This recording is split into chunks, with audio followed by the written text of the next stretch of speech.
Iya, yang pertama, terima kasih Pak Adang sebelumnya. Yang pertama sekali yang saya rasakan ya sesuai dengan pengalaman saya tuh yang paling penting itu adalah mindset. Hmm. Karena apa? Kalau kita UMKM ini tidak punya mindset untuk berkembang sebesar apapun bahkan sekecil apapun tantangan yang dihadapi itu tidak akan dilewati, tidak akan Iya. berusaha untuk diselesaikan seperti itu. Tapi kalau kita sudah punya mindset seorang business owner misalkan ya, kita sebesar apapun bahkan tantangannya itu bakal terus kita tekuni untuk bisa dilewati. Seperti itu. Ya contohnya eh, di awal saya tuh direndahkan Pak Adang. Hmm. Awal saya diminta untuk ikut seleksi yang ekspor Kaltim Trainer dari BI ini, saya nggak mau karena saya minder itu, saya insecure. Pernah ada yang bilang, ah kalau amplang mah nggak bakal bisa gitu, nggak Hmm. bakal bisa diekspor. Nah tapi dari situ sempat saya down, tapi segera segera bangkit itu. Saya Hmm. nggak akan tahu saya bisa atau enggak kalau saya tidak mencoba. Nah alhamdulillah disitulah saya coba. Saya tidak awalnya saya niatkan semuanya untuk belajar, saya untuk berproses. Itu Hmm. saya ambil ilmunya dari expert, kemudian saya coba apa yang disarankan, saya lakukan, saya usaha semaksimal yang saya bisa.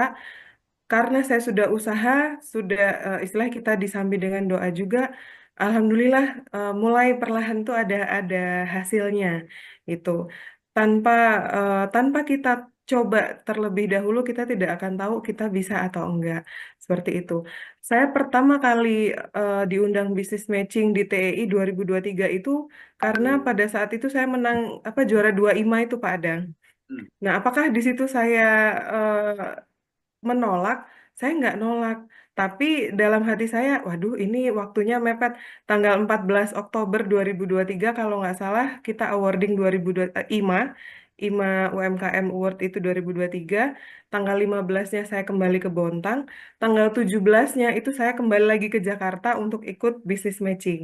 Nah, di situ saya difasilitasi waktu itu oleh YDBA. Nah, di sini saya terima kasih juga kepada YDBA karena ikut mendampingi saya berproses sejak awal seperti itu. Nah, dari situ sampai sekarang pun Pak Adang, kemarin saya terus komunikasi dengan buyer yang di California.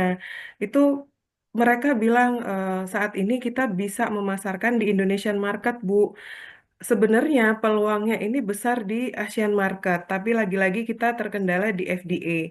Nah, dari situ kalau saya tidak ada mindset untuk berkembang, ya saya akan, ya sudahlah, toh juga bisa gitu kan dibagi empat. Tapi saya nggak begitu. Saya gimana caranya yang di California berusaha, gimana caranya produk saya ini bisa dipasarkan lebih luas.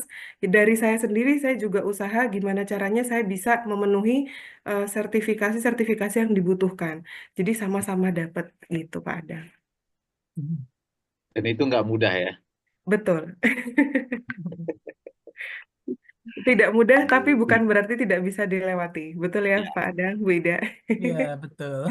Motivator udah cocok nih Mbak Hana. Ih, Iya, Hmm. paling kapasitas cuman berapa kilo. Tadi strategi bayarnya Bu Andra ini tadi gitu, dibagi menjadi 4 pengiriman. Nah, kalau yang seperti, kalau untuk UKM pemula bisa pakai cara itu.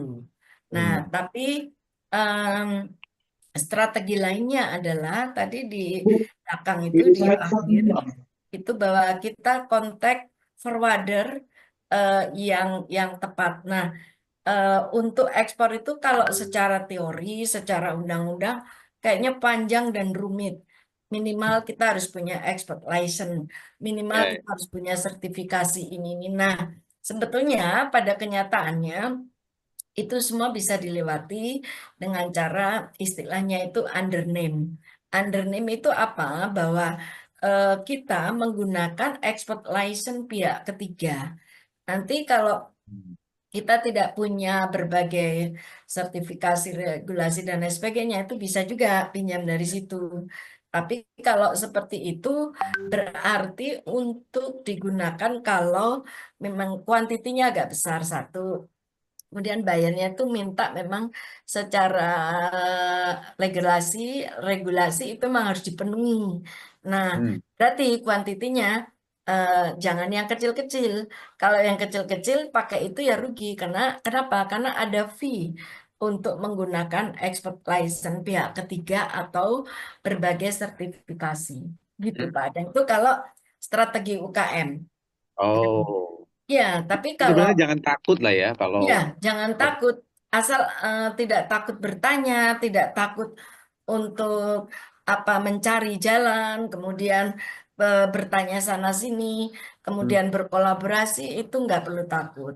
Sama yang saya berikan ketika memberikan pendampingan pelatihan ekspor kalau baru pertama itu harus bayar di muka.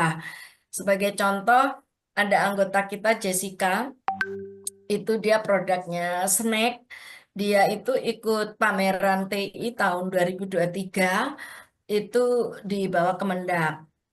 Tapi dia anggota GPI. Lalu dia sering main tuh ke boothnya GPI malah dapat buyer dari situ. Nah, dapatlah buyer dari Kuwait. Dia minta 1 kontainer. Nah, kebetulan antara buyer sama UKM ini baru pertama kali.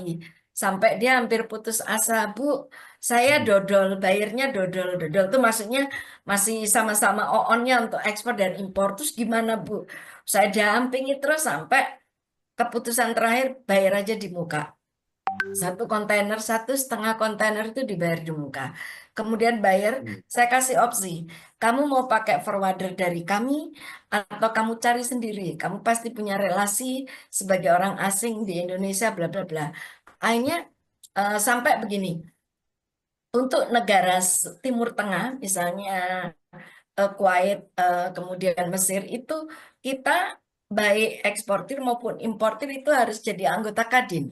Nah, Hmm. si Jessica tadi, Bu ini harus anggota Kadin, gampang, tak masukin, wong saya pengurus Kadin, masuk. Nah, itu memang nggak usah takut-takut seperti itu kalau itu yang disyaratkan. Nah, kalau bayar-bayar lain, mau jadi anggota Kadin, mau enggak, itu nggak harus. Seperti dokumen ekspor, salah satunya itu PEB. PEB itu dikeluarkan oleh Bea Cukai, pemberitahuan ekspor. Itu bayar itu nggak butuh itu. Yang butuh itu pemerintah kita. Lalu apakah kita harus lewati? Ya tidak. Kenapa? Kalau enggak ya Bea Cukai nggak akan mengeluarkan barang itu. Begitu. Jadi Oh, nggak usah takut dengan regulasi. Kalau ditekuni satu persatu gitu, pasti nanti akan sampai. yang penting mindsetnya dulu ya Bu ya. Iya, kalau untuk strateginya asosiasi seperti GPI, DPP itu selalu setiap hari bersurat ke menteri, datang ke menteri untuk berbagai regulasi itu segera, harus segera dimudahkan. Hmm. Ya, saya agak ngiri juga dengan Malaysia ya soal ekspor ini ya, karena Malaysia itu ekspor Timur Tengahnya itu besar banget gitu. Yang Mm-mm. perintahnya Malaysia adalah ngambil barangnya dari Indonesia, tapi mereka yang ekspor. Itu dia. Aduh.